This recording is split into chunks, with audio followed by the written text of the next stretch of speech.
남자들이 직장을 잃고 집에서 놀게 되면 마지막에 공사판에 가서 일을 해서 일당이라도 받으려고 합니다. 근데 이 공사판에 이렇게 가보면 나이가 많든지 적든지 사람들이 서로 욕을 많이 하는 것을 들을 수가 있습니다. 이 XX, 저 XX 뭐 이런 것은 뭐 보통이고, 사발놈 이런 욕 같은 거 아무렇게나 사용하는 것을 보게 됩니다. 근데 저는 이 공사판에서도 그 예술의 극치를 볼 때가 있습니다. 그 중에 하나가 무엇인가 하면, 이런 빌딩이나 집을 지을 때 밖에 이 보조 파이프로 이 보조대를 세웁니다. 그 보조대 세우는 사람들 보면은 아무것도 없는데 그 파이프만 들고 올라가서 그거를 돌려가지고 기둥을 만들고 그 밑판을 만들어서 거기에 이 시멘트 칠도 하고 페인트 칠 하는 것도 볼 수가 있습니다. 타일 바르든지 시멘트 칠을 하는 것을 볼 수 있습니다.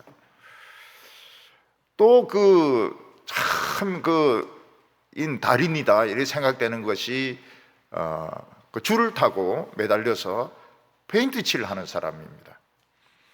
어떤 사람은 줄을 하나 타는 사람도 있고 줄을 2개 타는 사람도 있는데, 위에서 내려다 보기만 해도 막 어지러운데 왔다 갔다 하면서, 굉장한 폭으로 왔다 갔다 하면서 막 그 페인트를 위에서부터 밑에까지 쫙 칠해 내려오는 것을 보면, 야, 저거는 정말 서커스구나.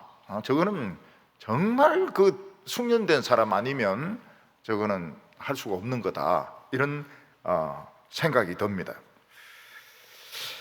그리고 이런 공사판 전체를 이제 감독하는 사람이 있습니다.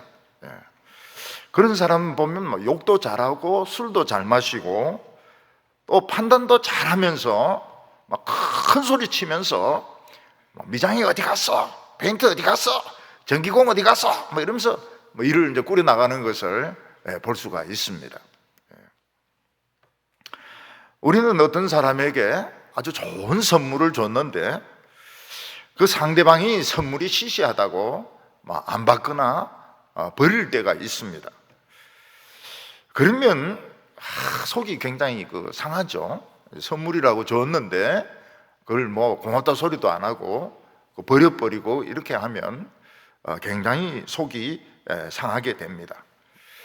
그러면 이제 그 선물을 도로 집에 가지고 가서 뭐 서랍 속에나 장롱 속에 넣었다가 또 다른 사람이 있으면 그 선물을 적합한 사람에게 줄 수도 있습니다. 마찬가지로 하나님이 우리에게 선물을 주십니다. 하나님이 우리에게 주시는 최고의 선물은 하나님의 말씀과 부흥의 역사입니다. 그런데 이 하나님의 백성들이 세상 재미에 빠지게 되면 이 말씀도 시시하고 부흥도 시시해서 그 선물을 그냥 쓰레기통에 처박든지 아주 관심이 없어지게 됩니다. 그러면 하나님께서는 그 말씀과 부흥을 거두고 계시다가 정말 그 사람들이 보기에 제일 비천한 사람, 원수들, 아주 그 가난한 사람, 무식한 사람, 그들에게 이 선물을 주셔서 말씀과 부흥의 역사가 일어나게 늘 그렇게 하십니다. 그럴 때가 많은 게 아니고 항상 그런 식으로 말씀에 굶주리고 부흥을 갈급해 하는 사람들에게 하나님께서 이 선물을 주시는 것을 볼 수가 있습니다. 저는 영어 성경 잉글리시 바이블을 구하기 위해서 전 세계를 찾았습니다. 그리고 이제 교인들이 외국에 여행 떠나실 때는 꼭 서점에 가서 영어 성경 사달라고 부탁을 합니다. 그래서 교인들이 수고를 고생도 많이 했습니다. 인터넷에서 다 찾기도 하고 어떤 때는 일부러 그 책이 있는 도시에 가기도 하고 또 무거운 것을 들고 오기도 했습니다. 근데 놀라운 것이 무엇인가 하면 그 영어를 사용하는 나라들 중에서 영어 성경을 만드는 나라가 이제는 없어졌다는 것입니다. 거의 없어진 게 아니고 없어진 것 같아요. 지금 미국만 영어 성경을 만들고 있습니다. 다른 나라, 캐나다, 영국, 그 다음에 스코틀랜드, 호주 영어 성경 만들지 않아요. 오직 미국만 영어 성경을 지금도 만들고 있습니다. 한때 NIV 그 영어 성경이 나왔을 때 영국 사람들이나 또 미국 사람들이나 세계 사람들이 많이 읽었거든요. 지금은 성경을 파는 곳조차도 없어요. 옛날에 성경을 파는 곳이라 해서 우리 교인이 찾아가면 카페로 변해 있는 겁니다. 그러니까 미국만 성경을 만들고 참 뉴욕이 대단하긴 대단하더라고요. 뉴욕은 그 성경을 파는 서점이 있어요. 뉴욕을 우습게 알면 안 된다고. 뉴욕은 성경을 파는 그 서점이 있어요. 근데 딴 데는 없어요. 딴 데는 없어요. 우리 집 아이가 있는 그 옆에 신학교 있거든요. 신학교, 훌루 신학교라고 유명한 신학교 있는데 그 서점에도 성경이 없어요. 성경이 거의 팔리지 않는다는 것은 무엇을 말할까요? 사람들이 성경을 안 읽는다는 것을 말하는 겁니다. 성경 안 읽어요. 근데 우리나라는 아직까지도 큰 글씨 성경, 작은 글씨 성경 이러면서 성경이 많이 나오고 있습니다. 그리고 팔리고 있어요. 아직까지는 성경이 아마 베스트셀러로 팔리고 있습니다. 이것은 우리나라에 부흥의 희망이 있다는 것입니다. 지금 성경이 베스트셀러입니다. 우리 한국에서는 한국말로 된, 물론 영어 성경은 구할 수가 없어요. 저 광화문에 가니까 이제 좀 갖다 놨더라고요. 근데 한국은 이 큰 성경, 큰 글자 성경, 작은 글자 성경 이러면서 막 팔리고 있고 큐티까지 팔리고 있고요. 하나님께서 말씀과 부흥의 역사를 이스라엘 백성들에게 주셨는데 그들이 그것을 시시하게 생각해서 그냥 장롱 속에 처박아 놓거나 쓰레기통에 버리면 하나님께서는 이스라엘을 괴롭히는 원수, 또 가장 비천한 사람들에게 말씀과 부흥을 주어서 그들을 축복을 하십니다. 솔로몬은 소년 시절에 왕이 된 사람입니다. 하나님께 지혜를 구하고 성전을 지어서 복이란 복은 다 받은 사람입니다. 솔로몬은 하나님으로부터 너무 많은 복을 받으니까 하나님의 복에 실증을 내게 되었습니다. 솔로몬의 인생에는 하나님에 대한 권태가 찾아오게 되었습니다. 솔로몬은 그 기쁨이 없어지니까 그 기쁨을 어디에서 찾았는가 하면 이방 여자들, 공주들에게서 찾았던 것입니다. 근데 그 공주들이 시집 와가지고는 또 막 고향 생각난다 하면서 막 질질 울면서 그 고향에 있던 신전을 지어달라는 겁니다. 그래서 솔로몬은 그 예루살렘에 그 이방신의 신전을 짓기 시작합니다. 아스다롯이라든지 그모스라든지 밀곰이라든지 이런 이방신들의 신전을 짓고 또 여자들이 같이 절을 해야지요. 어떻게 나만 절하냐 이러니까 또 같이 들어가서 절을 하고요. 그래서 솔로몬은 아버지 다윗같이 끝까지 하나님을 잘 섬기지 못했습니다. 그래서 하나님께서는 솔로몬과 그 후손들에게 주시려고 했던 축복을 하나님께서는 그것을 빼앗아서 정말 비천한 사람, 정말 보기에 형편없는 사람에게 이걸 주시려고 하는 겁니다. 그 사람이 누군가 하면 여로보암이라는 공사판 감독이었습니다. 여로보암은 그냥 오늘로 치면 그냥 노무자들의 대장인 겁니다. 여로보암은 솔로몬이 보기에는 너무 비천하고 가소롭고 힘도 없고 과부의 아들이고 그런 존재였습니다. 근데 예루살렘 안에 밀로성이라든지 밀로성이라든지 무너진 다윗성을 재건하는 데 있어서 굉장히 성실했습니다. 똑똑하고 성실했습니다. 그래서 솔로몬은 여로보암을 아주 공사판 책임자로 임명을 했습니다. 특히 에브라임 지파의 공사판 감독으로 세웠습니다. 근데 하나님께서는 이스라엘 백성들 공중분해시켜가지고 쪼가리 내가지고 거의 대부분을 여로보암에게 주고 여로보암을 왕으로 세울 계획을 가지고 계셨습니다. 즉 하나님의 은혜는 어느 누구도 영원히 독점할 수 없습니다. 누구든지 하나님 앞에서 열심을 내고 말씀을 사랑하면 하나님이 그에게 왕이 되든지 총리가 되든지 아주 높은 사람이 될 수 있는 기회를 주시는 겁니다. 오늘 첫 번째로 하나님이 여로보암을 택하신 것을 볼 수 있습니다.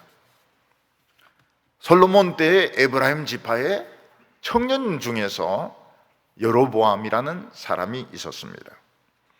그 청년은 과부의 아들인데 그 생활 여건이 굉장히 어려웠던 것 같습니다. 그는 세상적으로도 전혀 인정을 받지 못하는 정말 보잘것없는 사람이었습니다. 여로보암은. 근데 여로보암은 그런 중에도 힘은 있었고 또 맡은 일을 굉장히 부지런하게 사람 눈치를 보지 않고 부지런하게 일을 했습니다. 이 청년은 예루살렘 안에 무너진 밀로라는 성, 비가 많이 왔는지 어떻게 지진이 난지 어쩐지 모르겠지만 밀로라는 성이 이제 무너지고 또 다윗의 성도 좀 많이 파괴가 됐습니다. 그것을 수리하는 일에 자원을 하게 되었는데 어느 날 솔로몬이 보니까 한 청년이 굉장히 열심히 일을 하는 겁니다. 부지런하고 남들은 대충 일을 때우려고 이러는데 아주 부지런하고 또 힘도 있고 이런 여로보암을 보게 된 것입니다. 그래서 솔로몬은 이 여로보암이 참 사람이 굉장히 성실하구나, 똑똑하구나.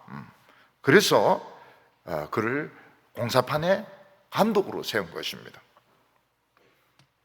공사판 감독이라면 목소리도 커야 되고 리더십도 있어야 되고 이 사람 저 사람 불러서 일을 시킬 수 있는 이런 힘이 있어야 되는 것입니다.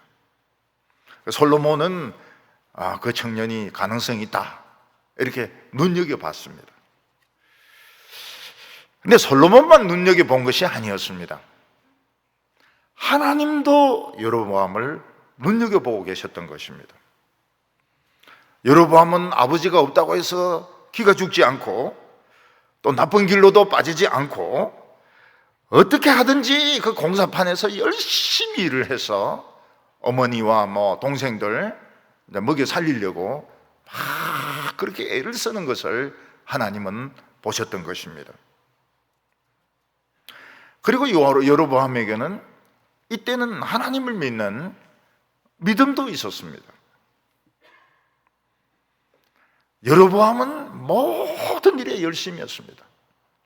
누가 무슨 일을 시키면 하는 척 하다가 그냥 때려치우고 이렇게 하는 것이 아니고 굉장히 부지런하고 최선을 다하고 보든지 안 보든지 성실하게 일을 하는 것을 왕이 보게 되었고 하나님도 그것을 알고 계셨습니다.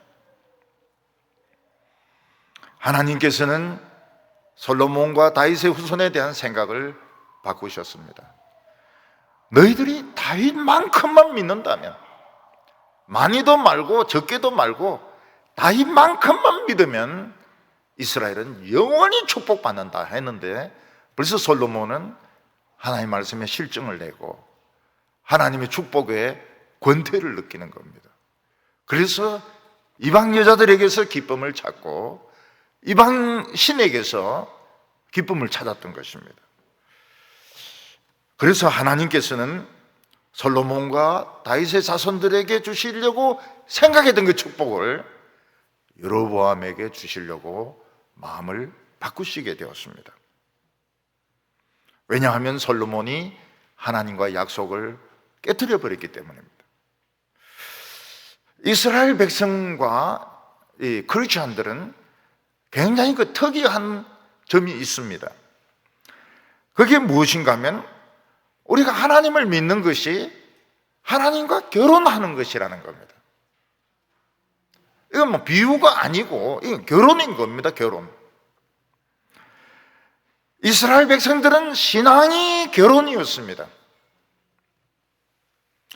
그래서 하나님은 이스라엘 백성들과 결혼을 했기 때문에 그들에게 하나님 자신을 알리시고 말씀을 주시고 부흥을 주시고 축복을 주시고 그들을 책임을 지시는 것입니다.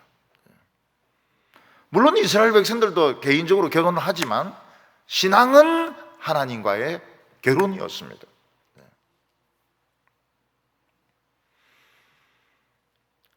그런데 이스라엘 백성들이 이제 하나님을 오래 믿으니까 지루한 거예요.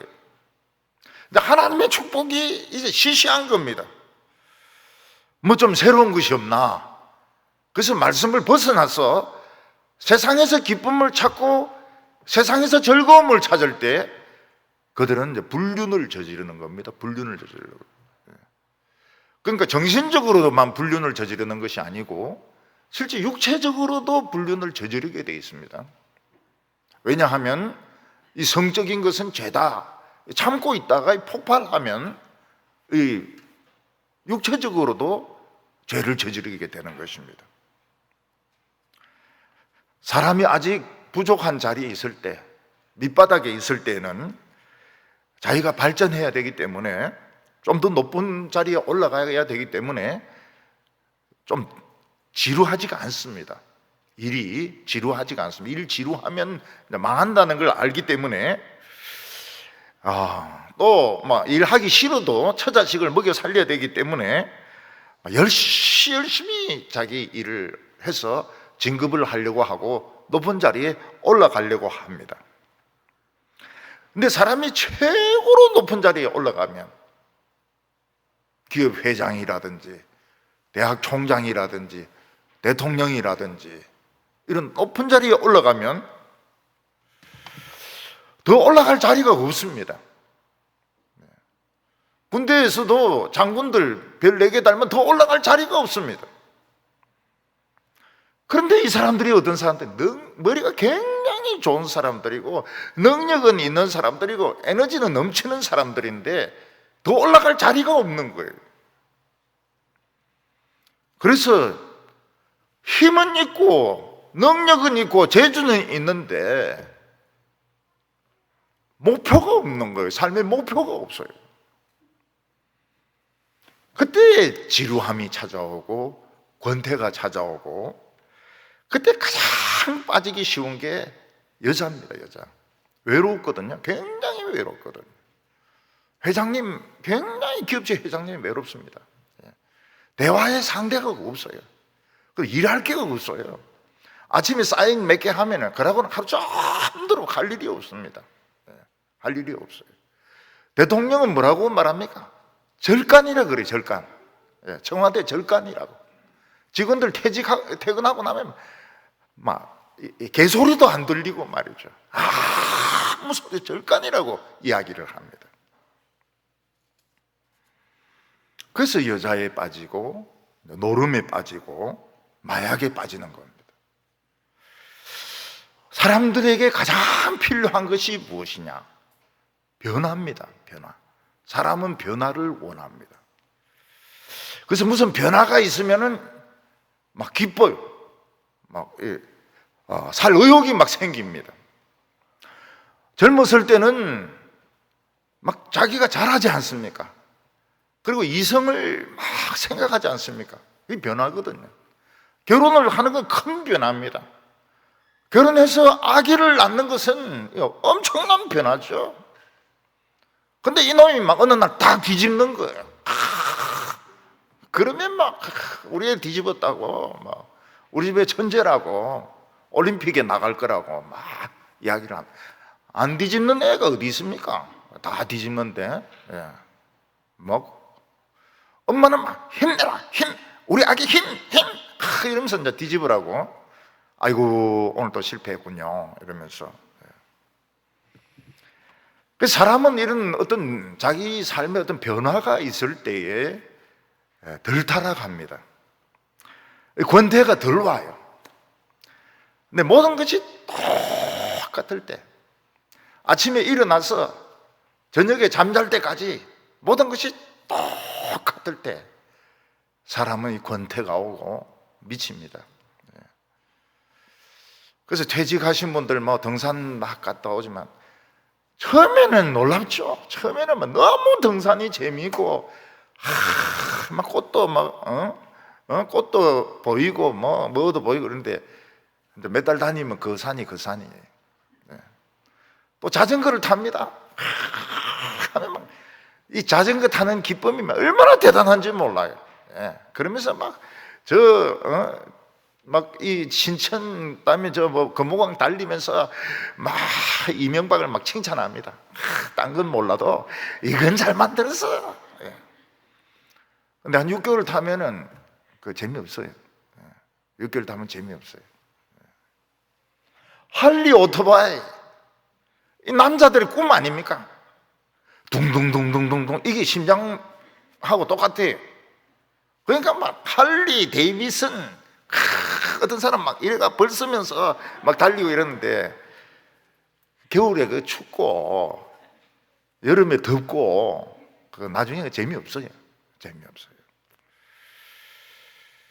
사람은 변화를 찾습니다.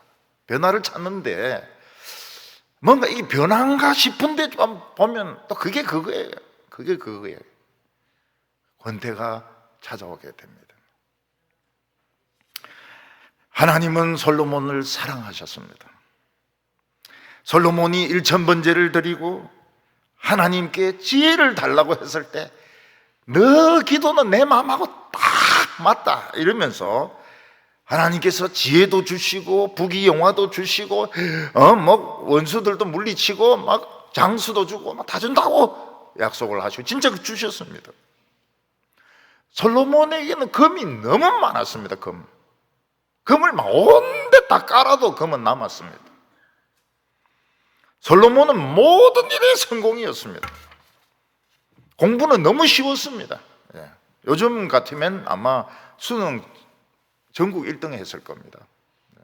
서울대 1등으로 들어갔을 겁니다. 그는 말도 많았습니다. 병거도 많이 있었습니다. 솔로몬에게는 부족한 것이 아무것도 없었습니다. 그런데 솔로몬에게는 권태가 찾아왔습니다. 이제 하나님의 축복이 맨날 금이고 맨날 그 공부가 그 공부고 말이죠. 이제는 재밌는 게 없는 거예요. 이제 새로운 게 없는 거예요. 너무 머리가 좋으니까 새로운 것을 찾아야 되는데 새로운 것이 없는 거예요. 솔로몬이 해보지 못한 게 뭡니까? 이방 여자들과 관계하는 것, 이방 신을 섬기는 것. 이건 새로운 거거든요. 역시 이 세상에서 제일 아름다운 것은 여성의 육체인 것 같아요. 여성의 육체. 그래서 솔로몬은 이방 공주들 1000명이나 결혼을 해가지고 그들과 막 지냅니다. 너무너무 재밌어요. 너무너무 실정이 안 나요.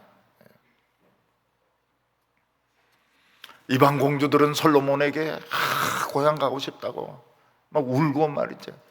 지금 추석 아닙니까? 지금 설날 아닙니까? 우리 엄마 아버지 보고 싶은데. 울지 마라, 울지 마라. 어떻게 하면 좋냐? 내가 믿던 신전을 지어달라고. 그래서 예루살렘에서는 한 번도 본 적이 없는 이방 신전들이 많이 세워지게 되었습니다. 그모스의 신전, 밀곰의 신전, 아스다롯의 신전 막 세워졌는데 그게 너무 재미있는 거예요. 건축이 너무너무 재미있는 거예요. 솔로몬은 하나님과의 약속을 깨어버렸습니다. 권태로. 너무 지겨우니까, 축복을 너무 많이 받으니까, 자기가 원하는 것 중에서 안 가진 거 하나도 없으니까 약속을 깨트려버리고 선을 넘어가 버리는 겁니다. 그래서 이방 여인들의 육체를 사랑하고 이스라엘 여인들보다 훨씬 육체미가 좋으니까요.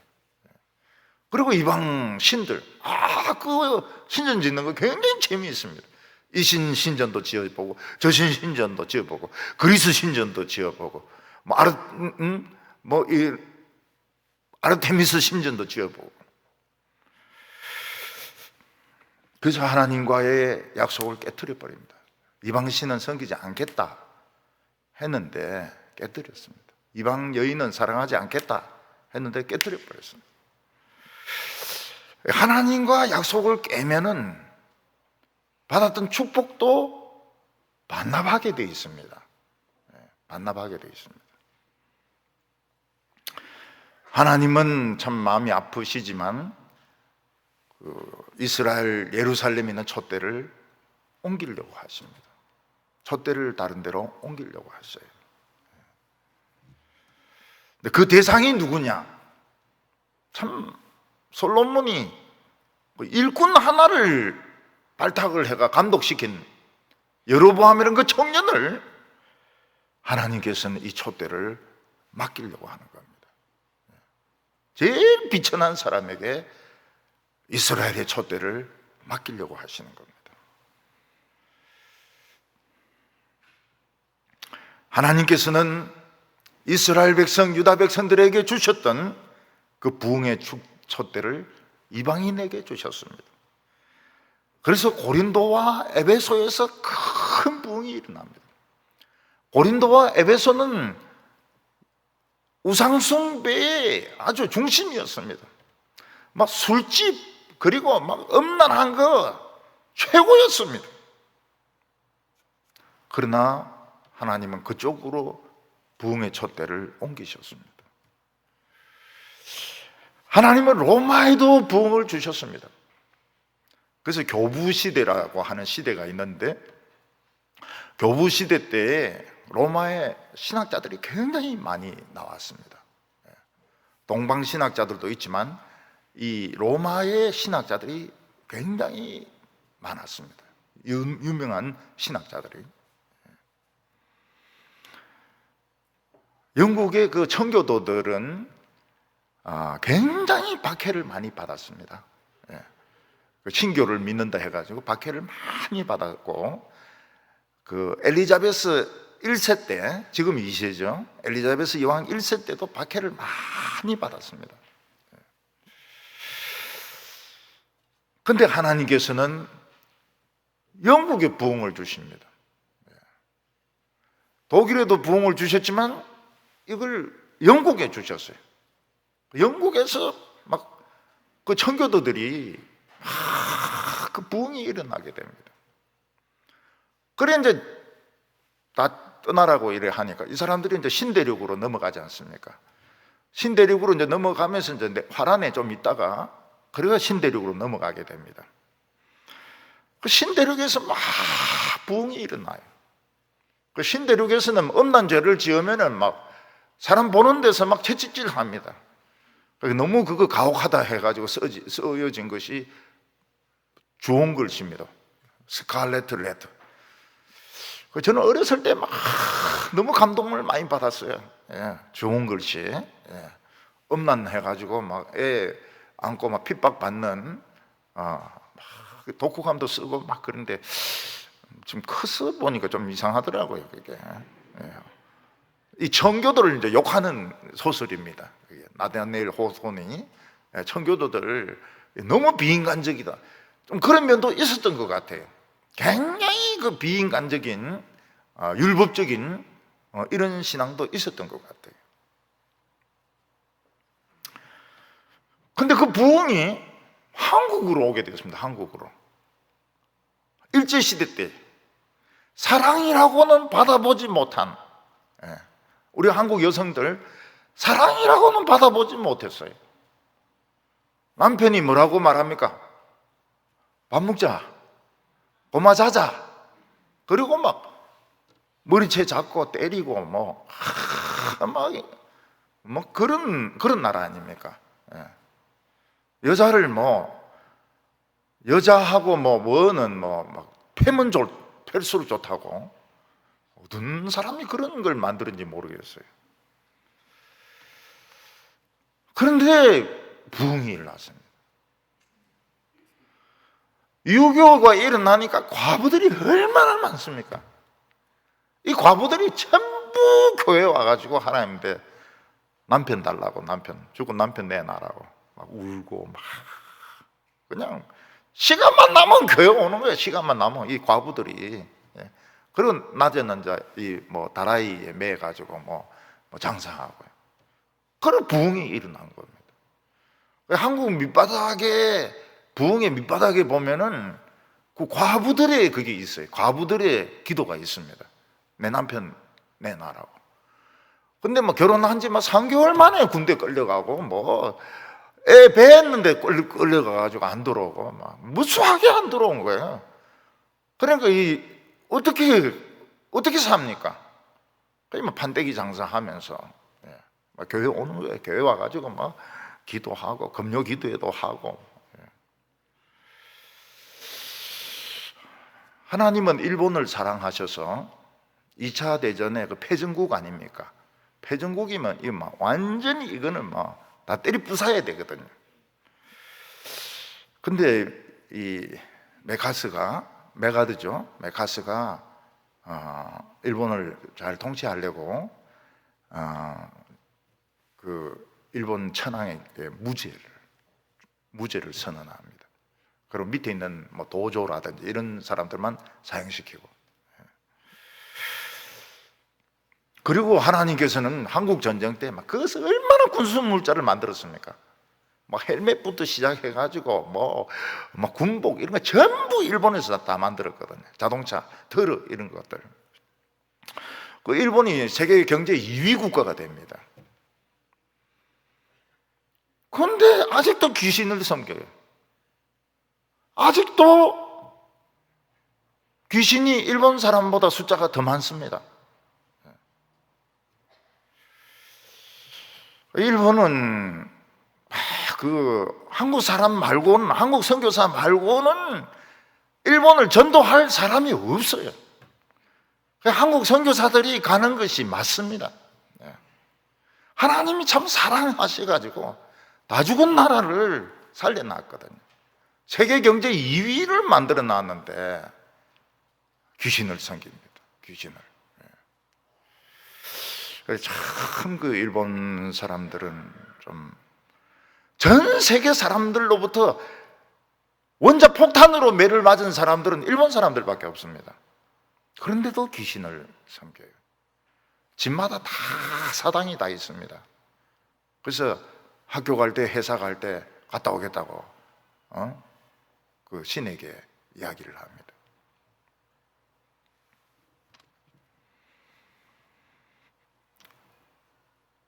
영국 교회는 죽었습니다. 그래서 가보면은 교회 사람이 없어요. 할머니들만 조금 모이고, 그리고 이제 교육관은 이 YMCA 댄스 교실 이런 거로 쓰고, 한국 교회 빌려주고 빌려줘도 관리가 안 되면 팔아버립니다. 한국 교회가 좀 샀어요. 이슬람에 팔아버리고. 미국 교회 자꾸 우리 흉내 내고 이러는데, 미국 교회도 그 죽은 교회입니다. 죽은 교회인데 살아나려고 막 별짓을 다 하고 있거든요. 그거를 왜 그래 배우려고 애를 쓰는지 모르겠어요.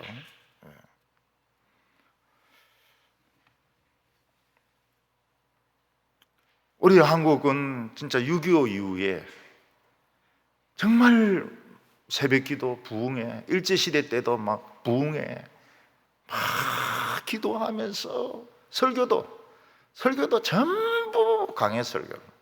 강해 설교. 전도사님들도 설교하는 거 보면 전부 강해 설교, 목사님들도 강해 설교. 강해 설교가 뭔지도 모르면서 그냥 성경만 가지고 막 설교를 했는데 부흥이 일어난 겁니다. 우리 한국은 솔로몬 같이 복 받았습니다. 삼성, 현대 엄청 부자 됐죠. 엄청 부자 됐죠. 근데 지금은 그 축복을 뺏길 위기에 있습니다. 이거 돌이킬 수 있느냐? 있습니다. 돌이킬 수 있습니다.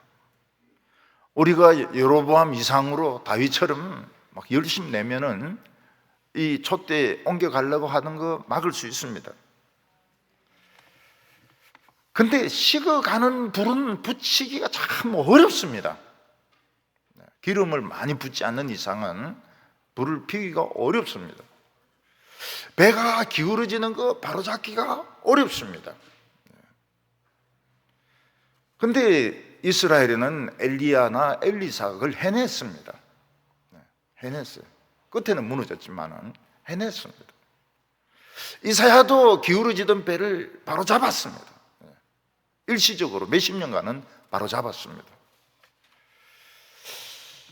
그래서 어느 누구도 하나님의 은혜를 독점할 수 없습니다. 하나님의 말씀은 지루할 수 있습니다.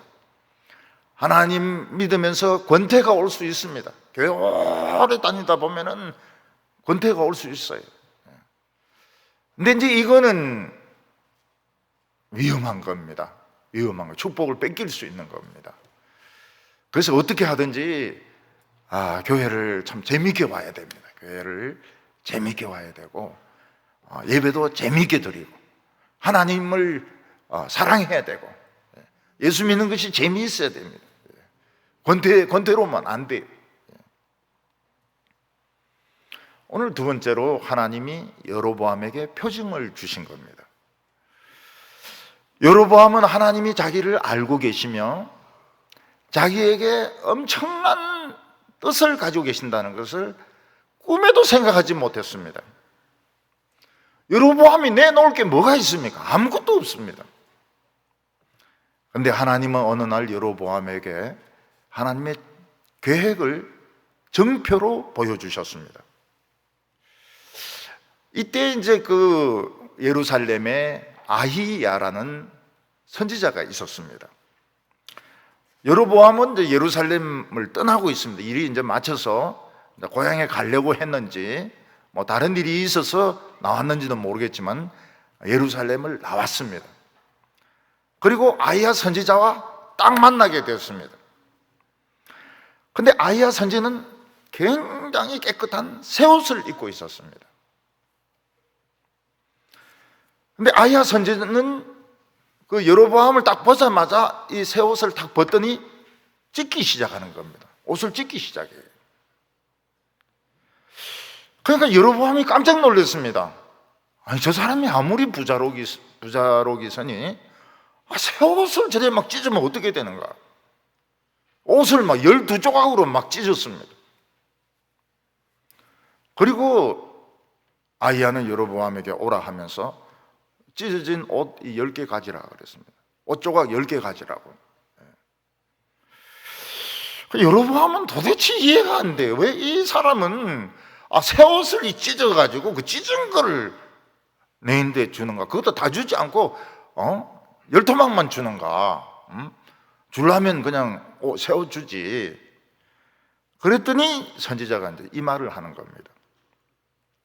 31절에 여로보암에게 이르되 너는 10조각을 가지라. 이스라엘 하나님 여호와의 말씀이 내가 이 나라를 솔로몬에게서 찢어 빼앗아 10지파를 내게 주고. 선지자가 여로보암에게 준 것은 옷 찢어진 10조각입니다. 그렇지만 아히야는 뭐라고 이야기합니까? 이게 이스라엘 10지파라고 이야기하고 있습니다. 내가 지금 솔로몬이 다스리고 있는 이스라엘에서 나라를 찢어가지고 12토막을 내가지고 그 중에서 거의 대부분에 해당되는 10지파를 너에게 주겠다. 이게 아히야의 말씀이었습니다. 여로보암은 뭐가 되는 겁니까? 공사판 감독에서 왕이 되는 것입니다. 이스라엘 모든 지파는 아니지만 거의 대부분의 지파를 다스리는 왕이 되는 것입니다.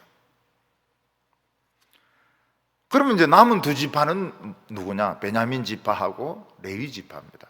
레위 지파는 예루살렘에서 성전 제사를 드리기 위해서 남습니다. 남고 넘어옵니다. 그리고 베냐민 지파가 남게 됩니다. 지금 이스라엘은 엄청나게 번창하고 있고 감히 이스라엘을 쪼개어 나라를 분립시킨다, 상상할 수 없었습니다.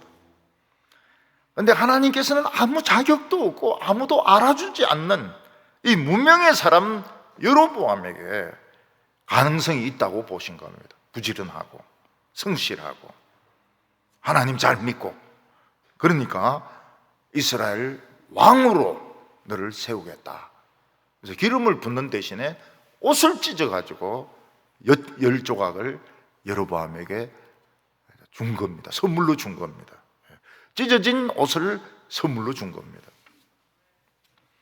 바로 이 12토막으로 찢어져 있는 이 옷이 이스라엘의 모습이었습니다. 옷은 새 옷입니다. 비싼 옷입니다. 구하기 힘든 옷입니다.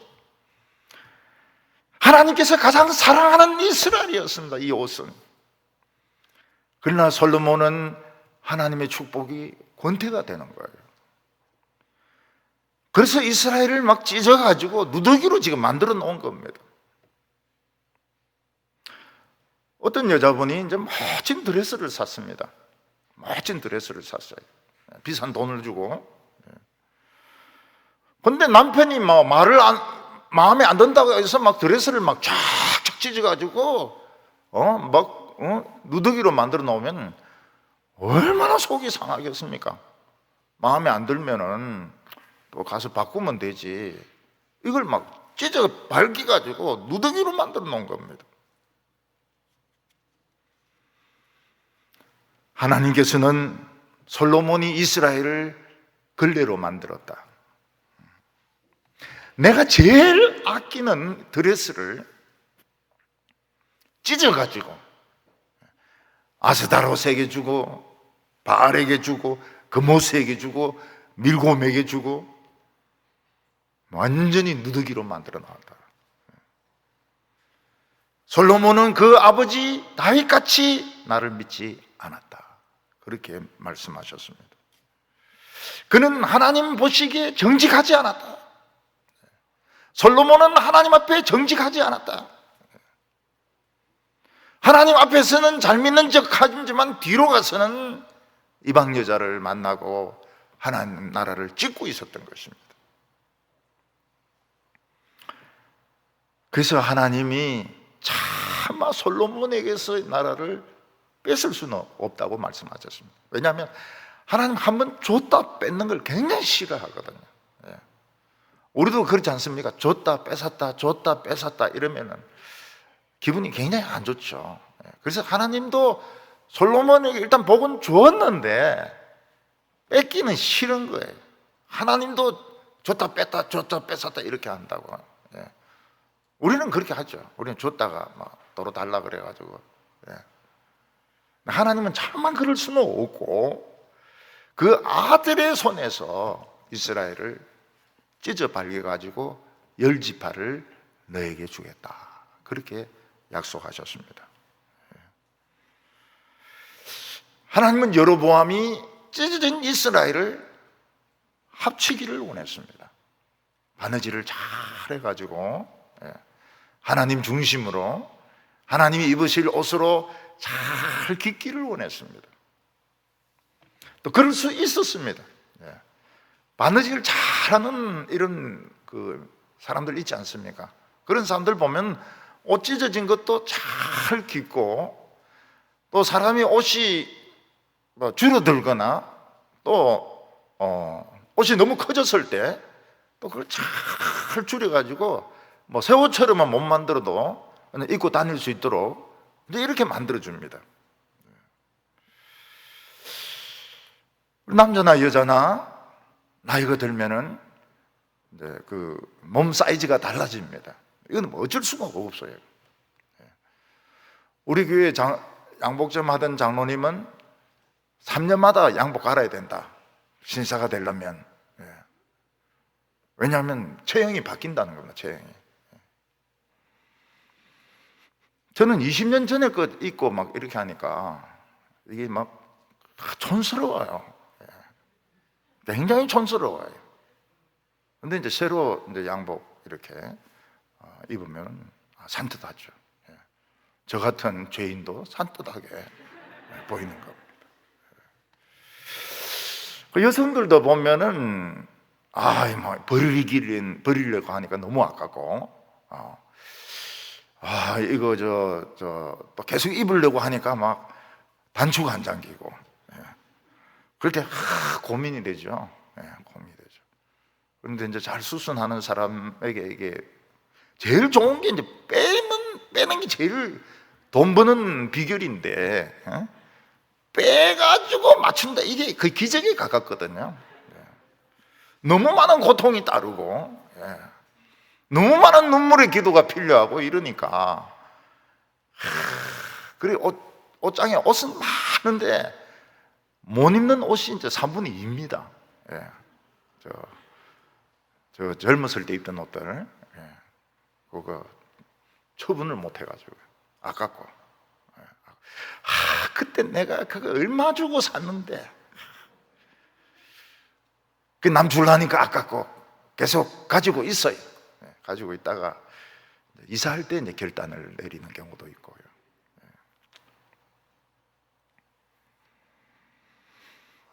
하나님은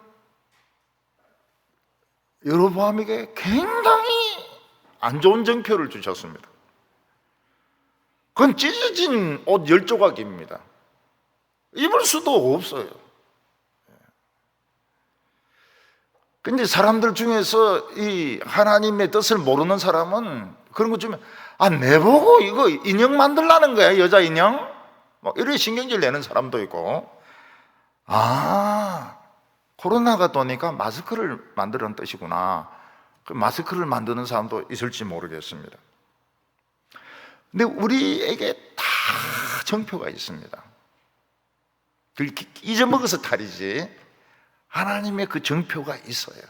하나님이 나를 사랑하시고 축복하시고 앞으로 나의 삶을 인도한다는 정표가 있습니다. 그런데 이제 권태가 들어오면 그게 눈에 안 들어오는 거예요. 뭔가 자꾸 새로운 거, 새로운 정표 필요 없어요. 하나님의 정표 필요 없어요.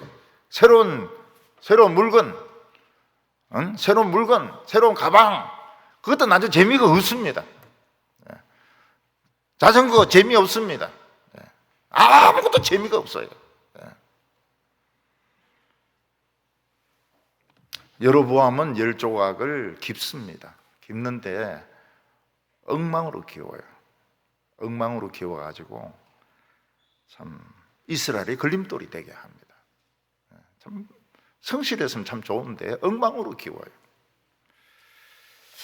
하나님께서 다윗을 위해서 2지파를 남겨놓으신 것은 부흥을 위해서라고 말씀하셨습니다. 36절에 내가 그 아들에게는 한 지파를 주어서 거기서 내 이름을 두고자 하여 택한 성읍 예루살렘을 내 종 다윗이 항상 내 앞에 등불을 가지고 있게 하리라. 하나님께서 두 지파를 남겨놓으신 이유는 다윗의 자손들은 기름 덩어리입니다. 자기들이 하나님의 말씀을 멀리해서 지금 기름이 말라 있는 것이지, 다시 하나님의 말씀을 사랑하면 언제든지 불이 붙을 수 있습니다. 그래서 하나님께서는 두 지파를 다윗의 자손들에게 남겨줍니다. 그리고 실제로 부흥이 일어납니다. 히스기야 때도 일어나고 아사 왕 때도 일어나고, 어떤 때는 북쪽 이스라엘보다도 10지파보다도 더 강한 나라가 될 때가 있어요. 10지파는 부흥이 일어난 적이 없습니다. 엘리야와 엘리사 때 막 부흥을 일으키는데 부흥이 안 일어나요. 그래서 참 이스라엘은 부흥이 안 일어납니다. 첫 단추를 잘못 꿰매가지고, 여로보암이 첫 단추를 잘못 꿰맨 겁니다. 우리는 다윗의 후손입니다. 우리는 어떻게 보면 남들이 보기에는 걸레처럼 보일지도 몰라요. 막 찢어져 가지고 걸레처럼 보일지 몰라요. 그러나 하나님 말씀을 사랑하면 불이 붙을 수 있습니다. 또 막 우리나라에 일어나는 거예요. 그리고 부흥이 막 일어날 때 천재들이 많이 나와요. 천재들이. 청년들이나 뭐 어린이들 중에서 천재들이 많이 나와요. 요즘 우리 주일학교 이래 보면은 천재들이 많이 나올 것 같아요. 애들이 뭐 할렐루야 하기도 하고 말이죠.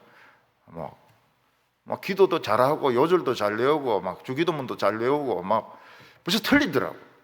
벌써 질적으로 달라요. 다른 아말렉 족속들하고 달라요. 예수 안 믿는 아말렉 족속들하고 우리 교회 애들하고 달라요. 얼마나 하나님 말씀을 사랑하는지 몰라요. 그 어린이들이 하는 말이 뭔가 하면, 목사님 설교 다 알아듣는다는 거예요. 저도 잘 못 알아듣는 게 있는데 자기들은 다 알아듣는다는 거예요. 그게 천재가 아닙니까? 나라가 크든지 작든지 교회가 크든지 작든지 너무 신경 쓸 필요가 없습니다. 왜냐하면 기름덩어리이기 때문에. 두 지파만 있어도 12지파에 있는 것보다 나아요. 하나님께서 코로나19를 퍼뜨리시니까 큰 교회 작은 교회 차이가 없습니다. 아무리 10,000명 들어가는 교회도 20명 위에는 모이지 못합니다. 작은 교회는 20명 다 모입니다. 그 교인 전부거든요. 그러니까 이 큰 교회는 망연자실한 거예요, 진짜. 여기에 꽉 찼던 교인들이 다 어디 가고 20명만 딱 앉아 있는 거예요. 어떤 교회는 그래가지고 좀 비밀리 모였던 것 같아요. 벌금을 때리는데 목사님 5천만 원, 사모님 3,500만 원, 막 벌금 막 때리는 거예요. 교회에 막 그 벌금 내려 그러면은 큰일일 겁니다. 아마 큰 교회들이 코로나 때 굉장히 충격을 받았을 겁니다. 그래서 어떤 교회는 교인들이 없으니까 교인이 있던 자리에 사진을 막 세워놨어요. 사진을. 그 우상숭배 같던데, 내가 보기에는.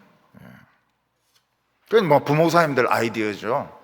담임 목사님이 설교하는데 너무 좀 그거 하니까 막 사진을 막 의자마다 빽빽하게 해놨더라고요. 그게 돈이 얼마인데, 그게. 하나님의 정표가 있습니다. 찢어진 옷조각. 찢어진 옷조각. 참 옛날에는 그런 거 있었습니다. 왕의 아들이라든지 귀족의 아들 같으면 찢어진 옷을 같이 싸가지고 포대기에 싸가지고 그냥 맡깁니다. 나중에 이제 찢어진 그게 이제 정표가 되는 것이죠. 그래서 우리 성도들은 찢어진 것을 무시하면 안 됩니다. 왜 하나님은 새 옷을 안 주십니까? 찢어진 옷을 줍니까? 이거 가지고 어디 붙이라고 하는 소리입니까? 예수님도 찢어진 새 옷 이야기 안 하셨습니까? 헌 옷이 찢어졌을 때 새 옷을 붙이는 사람이 누가 있느냐고요.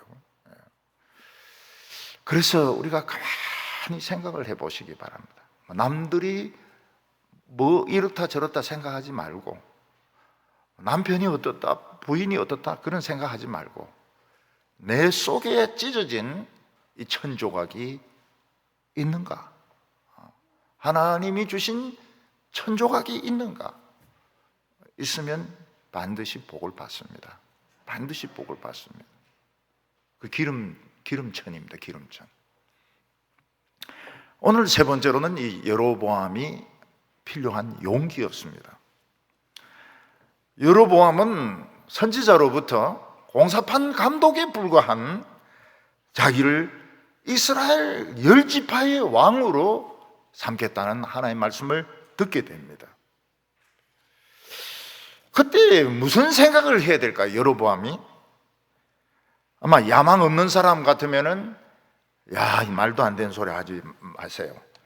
뭐 이 찢어진 옷 조각이 이게 뭐라고 내가 이 옷 가지고 찢어진 옷 조각 가지고 내가 왕이 됩니까? 그런 소리 하지 마세요. 웃긴 소리 하지 마세요. 뭐 이럴 수도 있습니다. 어떤 사람 같으면 막 집어 던질 수도 있습니다. 왜 옷을 주려면 새 옷을 주지 왜 찢어진 옷을 주냐고 막 집어 던질 수도 있습니다. 근데 여로보암은 믿음이 있었습니다.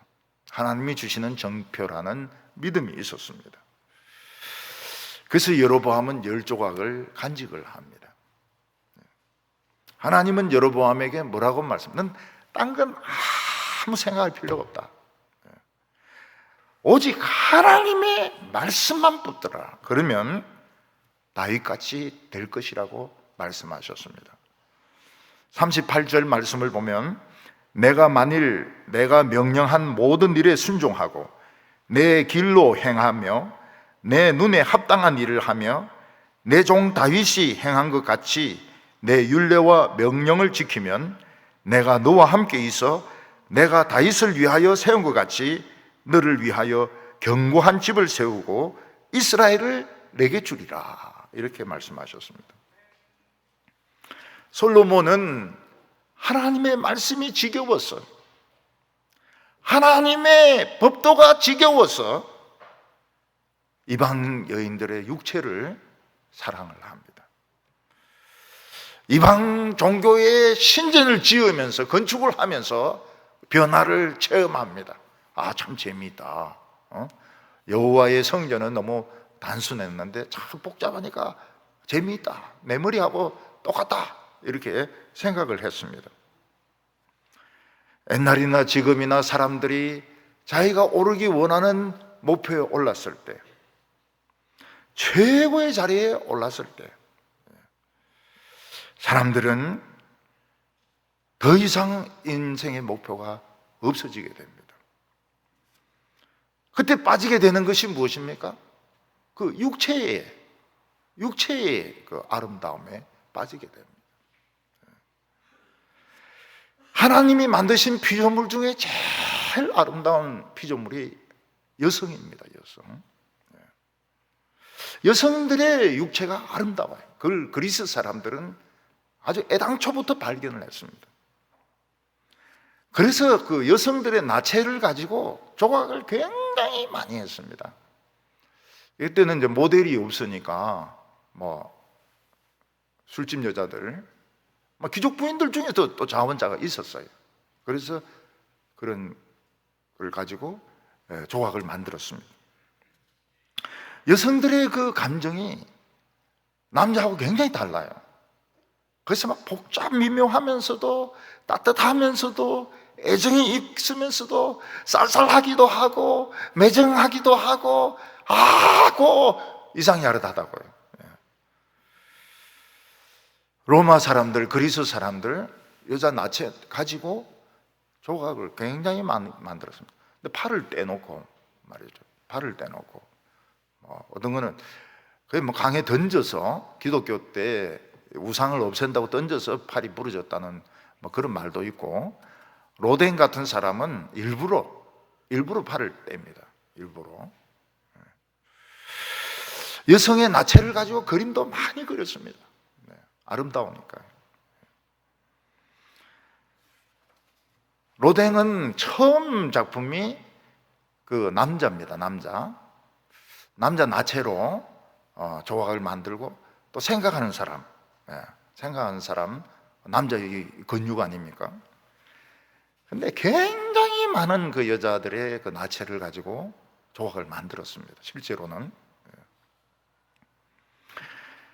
그러나 아무리 아름다워도 하나님은 안 된다 그랬어요. 안 된다고. 다른 사람 육체는 안 된다고 말씀하셨습니다. 이방 종교나 이방 문화에는 재밌는 게 많이 있을 수 있습니다. 어떤 사람은 예언자가 있는데요, 막 쪽집게 같이 알아맞추는 그런 예언자도 있습니다. 또 어떤 사람은 막 사색을 합니다. 사색을 해. 그래가 수필을 남깁니다. 접신하는 자도 있습니다. 죽은 사람하고 이야기하는 사람도 있습니다. 그러나 그거 다 가짜니까 죽이라고 이야기했습니다. 가짜 종교고 가짜 신이니까 죽이라, 이렇게 말씀했습니다. 여로보암은 어차피 가진 것 없는 인생입니다. 그냥 공사판 감독이었어요. 그래서 여로보암이 나는 공사판에서 뒹굴던 그런 사람이다. 하나님께서 나를 왕으로 삼으셨는데 내가 뭐 못해봐야 공사판으로 돌아가면 되는 거 아니냐. 죽자고 내 하나님 한번 믿어보자. 난 공사판 감독이었다. 그래 믿었으면 거의 다윗 다음 가는 왕이 될 수 있었습니다. 여로보암은 그런 찬스를 가질 수 있었습니다. 그래, 나는 공사판 감독 출신이야. 내가 내려가면 어디까지 내려가겠어? 죽기밖에 더 하겠어? 다윗이 그거 아닙니까? 다윗. 나는 목동이다. 최고로 형편없는 목동이었다. 목동이 왕이 됐으니까 내가 죽는 셈 치고 이 귀족들하고 싸워가지고 이 하나님의 말씀으로 한 부흥을 일으키고, 그게 일어나는 거예요. 부흥이 일어나는 거예요. 근데 그 사울은 그 귀족에 대한 그 미련, 사울의 딸도 마찬가지입니다. 미갈도. 우리는 귀족이다. 우리는 뼈대가 있는 가문이다. 그래서 우리는 더 낮아질 수 없다. 이러니까 복을 못 받는 겁니다. 우리가 낮아지면 뭐 어디까지 낮아지겠느냐? 저 같은 경우는 내가 낮아지면 어디까지 낮아? 양계장 아니냐, 양계장. 양계장, 치킨. 그래가지고 양계장 출신이니까 싸울 때 계란 막 던지면 되거든요. 그러면은 겁날 게 없는 거예요. 귀족 출신들은, 엘리트 출신들은 그렇게 못해요. 엘리트 출신들은 남들에게 그렇게 못해요. 엘리트이기 때문에. 잃어버릴 것이 없는 사람은 용감합니다. 어차피 나는 잃어버릴 것이 없다. 그냥 하나님의 말씀대로 한번 살아보자. 그럼 부흥이 일어나는 거예요. 근데 가진 것이 많은 사람은 이런 식으로 부딪히면 잃어버릴 게 많거든요. 그래서 그런 사람들은 다른 사람과 자꾸 맞추게 되고 부흥의 찬스를 놓치게 되는 것입니다. 여로보암은 이스라엘이 막 부흥되는 걸 싫어했습니다. 이스라엘이 막 부흥되면 하나님 중심이 될 것이고 자기는 밀릴 것이다, 이렇게 생각해가지고 부흥이 못 되도록 이 사람은 계략을 짰습니다. 여로보암은 10지파를 차지하는 데는 성공했지만 하나님이 원하시는 옷을 만들지 못했습니다. 하나님 원하시는 옷을 만들고 그 2지파는 조끼로 만들고 이러면 딱 맞는데, 그는 하나님이 있어야 될 자리에 송아지를 거기에 갖다 놓았습니다. 번영의 신앙, 축복의 신앙을 거기에 갖다 놓았습니다. 그래서 이스라엘은 굉장히 번영합니다. 번영하고 물질적인 축복은 많이 받고 신앙은 없고. 우리 한국 교회가 똑같습니다. 뭐 칼빈주의 어쩌고저쩌고 하는데 다 그 거짓말이고, 번영, 돈입니다. 돈, 명성, 돈과 명성, 번영과 축복, 돈과 명성. 안 그런 사람이 있느냐? 없습니다. 전부 돈과 명성을 원합니다. 우리가 아무리 보잘것이 없어도 용기를 낼 필요가 있습니다. 다윗은 목자였기 때문에 잃어버릴 게 없었습니다. 나는 목동이다. 해보자. 목동하고 한번 싸워볼래? 골리앗 한번 싸워보자. 기족들 한번 싸워보자. 사울 한번 싸워보자. 이러니까 부흥이 일어나는 겁니다. 여로보암도 다 똑같습니다. 난 공사판 출신이다. 공사판 출신. 나도 막 욕하고 막 이러면서 공사했던 사람이다. 공사판 출신하고 한번 붙어보자. 이랬으면은 참 말씀대로 이게 이스라엘 10지파가 부흥이 될 텐데, 그는 왕이 되고 나서는 왕자리에서 밀리는 걸 두려워했습니다. 사람이 뭔가 가진 것이 있으면 두려워요. 아무도 그런 생각 안 하는데 본인만 그런 생각을 합니다. 굉장히 불안해합니다. 불안해요. 장관도 불안해하고 총리도 불안해하고 대통령도 불안해합니다. 자리에서 물러났을 때 감옥 몇 호실로 가야 되는가 불안해합니다. 그래서 신앙은 용기가 필요합니다. 용기가 필요해요. 기왕 나는 가진 것이 없었다. 금송아지를 하나님이라고 해가지고 이스라엘을 잘못된 길로 데리고 가서 나중에는 망합니다. 첫 단추를 금송아지로 끼운 거예요. 하나님 말씀으로 끼워야 되는데 첫 단추부터 잘못 끼웠습니다. 우리는 기왕 가진 거 없다, 그런 자세로 난 망하는 거 겁나지 않는다, 망해봤자 어디까지 가겠느냐, 그런 자세로 하나님의 말씀을 붙들고 다윗의 길을 갈 수 있기를 바랍니다. 기도드리겠습니다.